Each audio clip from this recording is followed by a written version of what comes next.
நீங்கள் பார்த்துக் கொண்டிருப்பது உங்கள் விஜய்.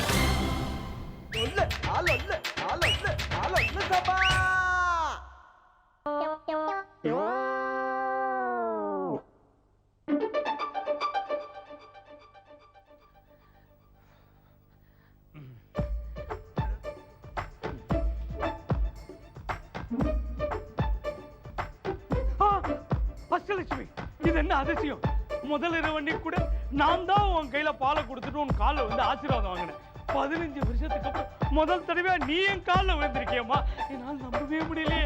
அம்மா அஷ்டலட்சுமி, இப்பதாம்மா ஒரு முட்டையை தூக்க முடியாம தூக்கிட்டு வந்திருக்க. இன்னொரு முட்டையை என்னால் தூக்க முடியாது. நீ ஏன் திட்டுறா கண்ணு? என்னங்க, உங்களுக்கு நான் பதிவிரதியா கிடைச்சதுக்கு நான் ரொம்ப கொடுத்து வச்சிருக்கணுங்க. இந்த காலத்துல புருஷன்கிட்ட காசு கொடுத்து மளிகை சாமான் வாங்கிட்டு வான்னு சொன்னாக்க சாராய கடையில போய் மொத்தத்தையும் குடிச்சிட்டு தட்டு கடையில போய் கொட்டா சோறு வாங்கிட்டு வர்றாங்க. உங்ககிட்ட 10 கிலோ தான் வாங்கிட்டு சொன்னேன். ஆனா நீங்க ஒரு மூட்டை அரிசியை வாங்கிட்டு வந்து நெஞ்சில பாலை வாத்துட்டீங்க.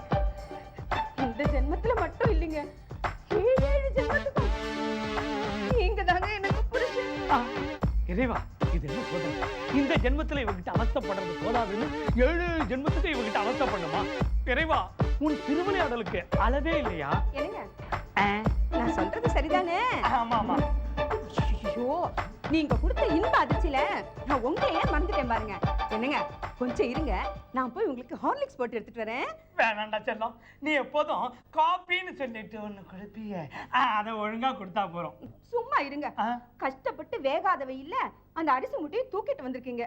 நான் இத கூட செய்யலைன்னா கட்டையில போற வரைக்கும் அந்த பாவம் சும்மா விடாது. அம்மா அஷ்டலட்சுமி, நீ ஹார்லிக்ஸ் கொடுக்குறியோ அல்வா கொடுக்குறியோ அதை சந்தோஷமா ஏத்துக்கிட்டு இருக்கிறவண்ணா.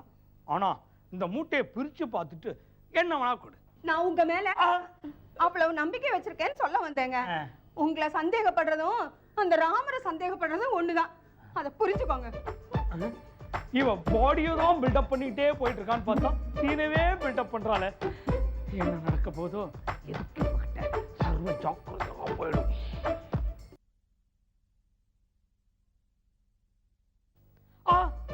சீன் ஆரம்பிக்கிறதுக்கு முன்னாடியே ஆயுதங்கள்லாம் அரவணைப்பா ஒரே இடத்துல வச்சிருக்கிறா. விஷயம் தெரிஞ்சு போச்சா? எல்லா பொம்பளைங்களும் வச்சிருக்கிற மாதிரி இவரும் ஒருத்தரை வச்சிருக்காரா? மூட்டையை பிரிச்சு பார்த்தானா நம்மளை பிச்சு மேஞ்சிடும். அருவாள் எடுத்தா வெட்டு, கத்தி எடுத்தா குத்து, தடி எடுத்தா அடி, விளக்கமா எடுத்தா பிச்சிடுவா. இவங்கிட்டே நம்ம பிடிக்கணும்னா உடனடியா இந்த ஆயுதங்கள்லாம் நம்ம பதுக்கி ஆகணும். அப்பதான் நம்ம பாதுகாப்பா இருக்கோம். அப்பா, இனிமே இவ எதிர்பார்க்கிற சாமான் அவ கைக்கு கிடைக்காது. ஏன்னா எல்லாம் எனக்கு அடியில இருக்கு. என்னங்க, இந்த ஹாலிஸை பிடிங்க, கொஞ்சம் தெம்பா இருக்கும். எதுக்கு?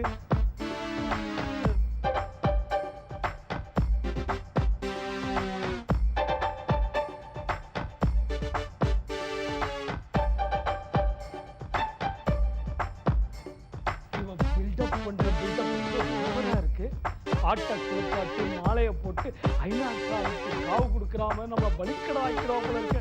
இவகிட்ட நம்ம எஸ்கேப் ஆயிட்டோம். எங்க இருந்து போறீங்க? எங்கயா? அதான் மறந்துட்டேன். அடுப்புல சுடுதண்ணி கொதிச்சுக்கிட்டு இருக்கு. சுடுதண்ணியா? எதுக்கு? எதுக்கா? உடம்பு நோக்க இந்த மூட்டையை தூக்கிட்டு வந்தீங்கல்ல, அந்த வலி போ குளிக்கிறதுக்கு தாங்க. அப்பா, சுடுதண்ணி கண்டத்திலே தப்பிச்சிட்டோம். இனிமே அடுத்த கண்டம் எப்போ ஓபன் ஆக போதோ? இப்போ ஓபன் பண்ணிடுவாங்க. இந்த அக்கம் பக்கத்துல இருக்கிற பொம்பளைங்களா இவங்க ஒரு ஒத்தாசைங்கிற மனப்பான்மையே கிடையாது. இவங்களே இப்படி இருந்தா பக்கத்து நாட்டுக்கான எப்படி ஒத்தாசையா இருப்பான்? இந்த பங்குதா இருக்காளே, ஒரு 2 படி அரிசி கொடுத்துட்டு 4 தடவை நடந்துட்டான். அரிசி வந்துருச்சா, அரிசி வந்துருச்சா, அரிசி வந்துருச்சான்னு. முதல்ல இதுல இருந்து 2 படி அரிசி எடுத்து அவன் மூஞ்சி மேல விசிறி அடிக்கணும். அப்பதான் மனசு நிம்மதியா இருக்கும்.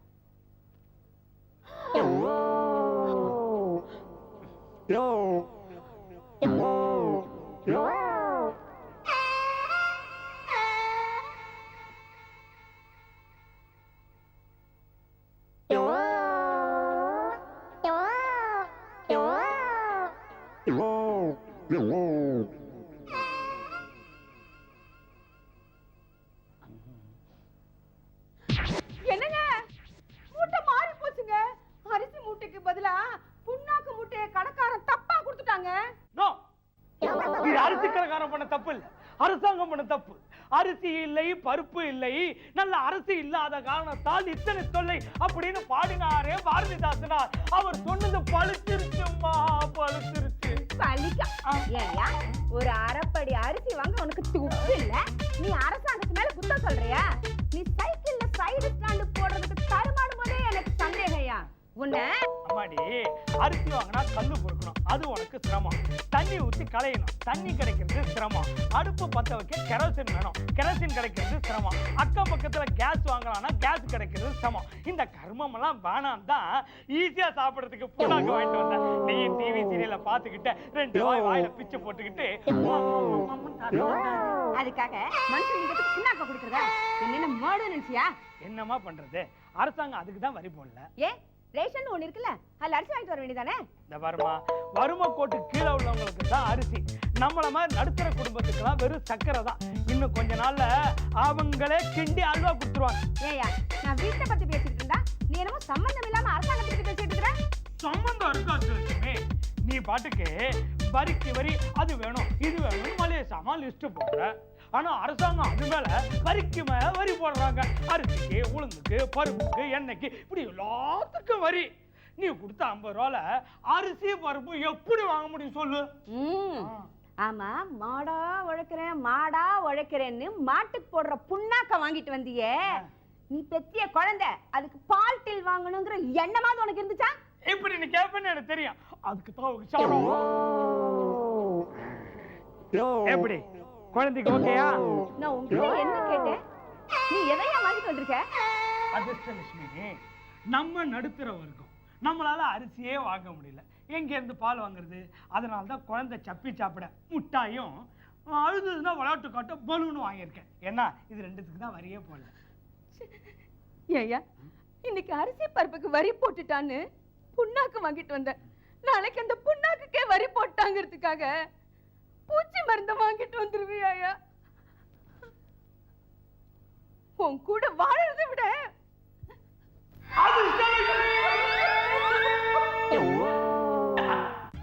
அதிர்ஷ்டலட்சுமி, அண்ணன் வந்துட்டேன். அண்ணே நீங்க எங்க இருக்கீங்க? தங்கச்சி நீ எங்கம்மா இருக்க? எங்கேயும் போல, இங்க தான் இருக்கீங்க. பாசம் உங்க கண்ணை மறைச்சிருச்சு. அப்படியே 2 பேரும் திரும்புங்க. ஏமா தங்கச்சி, இப்படி தூணா இருந்தியே, இப்படி துரும்பாய் அழைச்சு போயிட்டியாமா? நீங்க மட்டும் என்னமா சந்தன கலர்ல இருந்தவரு இப்ப சாக்கடை கலர்ல வந்து நிக்கிறீங்க. அடாடாடாடா, சிவாஜி கணேசன் சாவித்திரி பாசமலர்ல இருக்கிற மாதிரி பாசம் பொங்கி வழுத. என்ன தங்கச்சியை பாக்குறதுக்கு நீங்க எப்ப வரேன்னு சொன்னீங்க, இப்ப வந்திருக்கீங்களே? அது ஒண்ணு இல்ல, பஸ் கட்டணம் ஏறிடுச்சு இல்ல, அதனால இந்த கால்நடையாவே வந்துருச்சு. அப்படித்தானே மச்சான்? பஸ் கட்டணம் ஏறி போச்சுன்னு குத்தலா பேசுறீங்களா? இப்ப எவன் நடக்கிறா? அவன் 4 சக்கர வண்டியில போறதுன்னு ஆசைப்படுறான். அப்ப கண்ட வியாதி வராதா? பஸ் கட்டணம் ஏத்துனால்தான் எல்லாரும் நடக்கிறாங்க, உடம்பு இழைக்குது. இந்த ஆரோக்கியமான திட்டத்தை இந்த அரசாங்கம் கொண்டு வந்திருக்காங்க. இதை போய் எதிர்கட்சி வாசியில இருந்து குற்றம் சொல்ற மாதிரி குற்றம் சொல்றீங்களே. அட அவர் பேச்ச விடுங்க அண்ணே, அவரு அண்ணன் வழியில வந்தவரு, யாரையாவது குத்த சொல்லிட்டு இருக்கிறதே அவர் பொழப்பா போச்சு. பஸ் விட்டு இறங்கின உடனே உனக்கு போன் பண்ணுன்னு சொல்லிட்டு செல்போன் எடுத்து போன் பண்ணுமா. அப்போ திடீர்னு 2 பேர் வந்து என் தோலை பிடிச்சாங்க. யாரா இந்த நேரத்தை தோலை பிடிக்கிறாங்கன்னு பார்த்தா 2 போலீஸ்காரங்க கபால்னு என் கையை பிடிச்சி எப்படி பண்ணலான்னு கேட்டாங்க.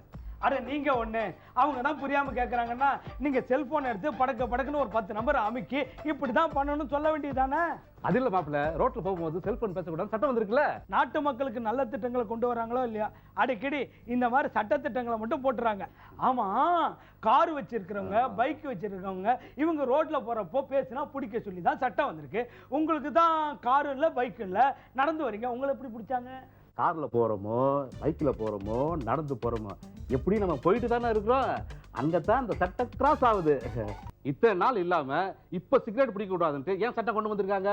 அது ஒண்ணும் இல்லைங்க, சுற்றுப்புற சூழல் கெடுதான். அப்படி பார்த்தா நீங்க என்ன சொல்ல வரீங்க நானே சொல்றேன்.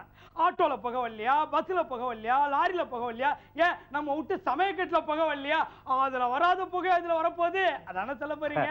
என் மனசுல தான் நீங்களே சொல்லிட்டீங்க. அது ஒண்ணும் இல்லைங்க, தான் ஆடாட்டினாலும் தான் சதை ஆடுன்னுங்கிற பழமொழி நீங்க தானே சொன்னீங்க. எது எப்படியோ எனக்கு நல்ல கலெக்ஷன். ரோட்டோரமா நின்னுக்கிட்டு இப்ப பிடிப்பாங்களோ அப்ப பிடிப்பாங்களோ திருட்டுத்தம் அடிச்சுக்கிட்டு இருந்தாங்க. பார்த்தேன். ஒரு பூத் ஆரம்பிச்சேன்.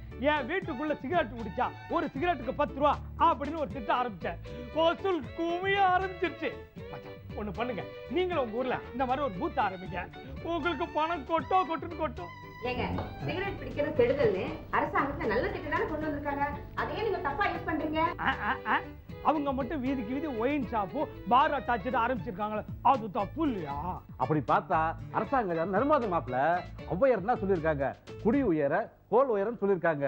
குடிகாரன் எல்லாம் குடிச்சாதான் வருஷத்துக்கு 81 கோடி ரூபாய் அரசாங்கத்துக்கு வருமானமா கிடைக்குது. அதை வச்சு பல திட்டங்கள் போட முடியும். அவங்களுக்கா? இல்லப்பா, பொதுஜனத்துக்கு. பக்கத்துக்கு பக்கம் கொலை கொள்ளை இதான் இந்த நாட்டுல நடந்துட்டு இருக்கு. தங்கச்சி, நீ பாட்ட நகை நட்டெல்லாம் கேரளா கண்ட இடத்துல வச்சிடாதுமா. ஏன்னா காலம் ரொம்ப கெட்டு போய் கிடக்கு. இது நான் சொல்ல வேண்டிய டைலாக் ஆச்சு. இது ஆடாட்டாலும் என்ன பண்றீங்க? தான் சதா ஆடும்பாங்க. நான் சொல்ல வேண்டிய டைலாக் ஆச்சு. இது இதான் ஊரே சொல்லிட்டு இருக்க டைலாக். அதே மாதிரிதான் நானும் சொன்னேன். அதனாலமா தங்கச்சி, கொலைகார எந்த நேரத்துல எப்படி எந்த ரூபத்துல வருவான்னு சொல்ல முடியாது. அப்படியே வந்தாலும் நான் இருக்கல்ல, கழுத்தை திருவிட மாட்டேன். Match box, take it.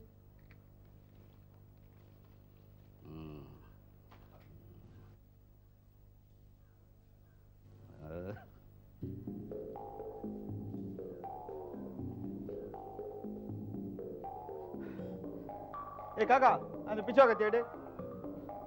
ஐயோ தலைவா, அது நம்ம ஜன்னல் மணியில அண்ணா நகர் மேட்டருக்காக எடுத்துன்னு போய்க்கலாம். ஏய், உன் மூஞ்சில என் பீச்சாங்கையா வைக்கா. தொழில் செய்ய வந்துருக்கிறோம், பொருள் இல்லாம வந்துக்கிறியாடா. அதுக்கு ஏன் நான் கவலைப்படுற, நீ கம்முன்னு இரு. ஏய் பெருசே, மௌன கத்திய குடியா. Take it. கத்தி ரொம்ப sharp. Handle with care. Sound please. ஏய், என்ன அநியாயமா இருக்கு? நீங்க கத்தி கேட்டதுக்கு எங்க வீட்டுக்காரர் கத்தி கொடுத்ததுக்கு நீங்க இப்ப கத்தி ஆடிட்டு இருக்கீங்க. ஏய், கத்தி கத்தி பேசினா கைத்துல கோடு போட்டுருவேன். இது பாருங்க வரி புலி. இது பாரு வரிப்புலி, நீ வந்தது மட்டும் எங்க அண்ணனுக்கு தெரிஞ்சிச்சு, அப்படியே உங்க கழுத்தை திருவி போட்டுருவாரு. அண்ணே அண்ணே. டைலாக்லாம் தேர்ல கேக்குற மாதிரி இருக்கு. பரவாயில்லையே, நல்ல டிவி தான் இது. ஏன் ஒருபுலி நான் ஏன் நினைச்சுக்கிறா? குத்துக்கள் ஆட்டமா ஆள் கேட்கிறாங்க, என்னையா சாயதாய்க்கிறியா? மாமா, இஃப் யூ டோன்ட் மைண்ட், நான் உங்களை கொஞ்சம் விசாரிக்கணும். Because I am MAP lawyer. நீங்க எதுக்கு அனாவசியமா பயப்படுறீங்க? அவங்க தான் பயப்படணும். ஹலோ, பேசு. நீங்க யாருன்னு நான் தெரிஞ்சுக்கலாமா? மாமா பேசுறாங்க. ஏய், இதமா நீ என்ன இன்சல்ட் பண்றாடா. ஓ, அறிவுதாயா உங்களுக்கு? இடுப்புல மிஞ்சி, அதுக்கு மேல பெல்ட், வரி வரி பண்டன்னு, கழுத்துல கர்ச்சீப், கண்ணத்துல பொரு, கையில கத்தி. ஏய், கண்ணாடியை ஊத்தியா? அது வேற வச்சுக்கிறாரு. இவ்வளவு கெட்ட போட தலைவர் வந்துக்கிறாரு. இன்னும் கூட உன்னால கண்டுபிடிக்க முடியலையா? நான் கட்டுங்கண்ணா. சொல்லியா? நீ லுங்கி கீழே விட்டா சொல்லுவ. பொண்ணுங்களா இருக்காங்களா, ரொம்ப வெக்கப்படுவாங்க. நீங்க 2 பேரும் திருடுங்க. ஏய், நகை எங்க வச்சுக்க? I know. ஏய், நகை எங்க வச்சிருக்க? என்ன நட்ட கட்ட திட்டுறா? I know. ஏய்,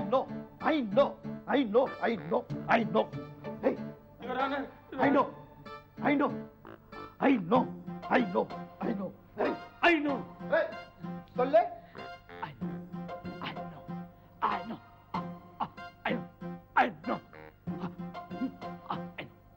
ஏய், அண்ணாத்த என்ன மாதிரி ஃபீல் பண்ணி ரகுவரன் மாதிரி டைலாக் பேசுறாரு, நீ அவர்கிட்ட ஃபீலிங் காட்டியா மகன்?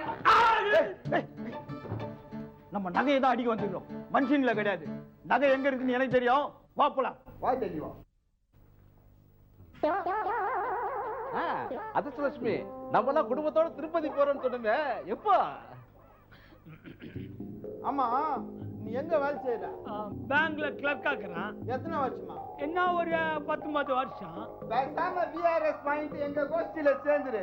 நாங்க சிங்கிள் டியூட்டில சம்பாதிக்கிறத நீ 19 வருஷமா கஷ்டப்பட்டு சம்பாதிச்சுக்கிறியா? இந்த சிகரெட் பிடிக்க வந்தது என்னோட கேள்வி கேட்கறான் பார். அப்பயே சொன்னேன், கண்டவங்கள வீட்டுக்குள்ள சேர்க்காதது. கேட்டாங்களா? Educated but uneducated. எங்களுக்கு போலீஸ்காரங்க எப்படி ஒத்துழைப்பு கொடுக்குறாங்களோ அதே மாதிரி நீங்க எல்லாம் குத்தீங்க. ரொம்ப தேங்க்ஸ் பா. வரட்டுமா? என்னமோ மாமா மச்சான் வீட்டுக்கு விருந்து சாப்பிட வந்துட்டு போற மாதிரி போயிட்டு வரேன்னு சொல்லிட்டு போறாங்க. மிஸ்டர் வரிப்பலி, இந்த அதிர்ஷ்டலட்சுமி கிட்ட இருந்து உங்களால தப்பிக்க முடியாது. இப்பவே நான் போலீஸ்க்கு போன் பண்றேன். எதுக்கு கஷ்டப்படுறீங்க? ஹலோ, 420 போலீஸ் ஸ்டேஷனா? நான் தான்ப்பா வரிப்புலி பேசுறேன். இருக்கட்டும், இப்ப இருக்க மரியாதைலாம் நீ குந்து. ஆமாப்பா, நாங்க வந்திருக்கிறோம். 10 பவுன் நஷ்டம். ஐயோ ஐயோ ஐயோ, 50 பவுன் அடிச்சுட்டு அநியாயமா 10 பவுன் போய் சொல்றானே இவன். சும்மா பிசினஸ் பேசும்போது குறுக்கால பேசினா குறுக்கிலே கீச்சிடுவாங்க. அது ஒண்ணும் இல்லப்பா, கிராஸ் டாக். இந்த பாரு, இந்த கஜேந்திர பாபு இருக்காருல்ல, அவர் அங்கங்க வீணா ரவுண்ட்ஸ் போயின்னு வந்துன்னு இருக்காரு. அவர்கிட்ட கொஞ்சம் சொல்லி வை. உனக்கு வர வேண்டிய சார் கரெக்டா வந்துடும். இந்த பாரு, போலீஸ்காரங்க நேர்மையா இருக்கிறாங்களோ இல்லையோ, நாங்கெல்லாம் கரெக்டா இருப்போம். என்ன வச்சிருவா? ஓகே. இத பாருங்க, போறதுக்கு முன்னாடி ஒரு மெசேஜ் சொல்லிட்டு போறேன். காலையில டிவியை போட்டா சீரியல் லைனா பார்த்துட்டு ராத்திரி 12 மணி வரைக்கும் 5 கண்ணு வீங்கி போய் வீடியோ நல்லா தூங்கிடுறீங்க. அதான் எங்க தொழில் நல்லா நடக்குது. அதான் தலைவா, இந்த மிட் நைட் மசாலா மாதிரி மிட் நைட் சீரியல் போட்டா கூட இவங்க வீடியோ சம்பூர்ண ராமாயணம் பாக்குற மாதிரி பொம்பளைங்க எல்லாம் பார்த்துனே உட்காந்துருக்கோம். நீ என்ன தலைவா டக்குன்னு மெசேஜை முடிச்சுட்டு கப்புன்னு வா, நம்ம அடுத்த ஊடு பார்க்க வேணாவா? கரெக்ட். இந்த பாருங்க, நான் கொள்ளையடிக்கிற பணத்தை 4 பேருக்கு ஷேர் கொடுத்துட்டு மீதியை செங்கல்பட்டுல இன்ஜினியரிங் காலேஜ் கட்டுறேன். ஏன்னா ஐ எம் a gentleman. 1 2 3 4 எத்தனிடபா இது once more கேட்டு லொல்லு சபா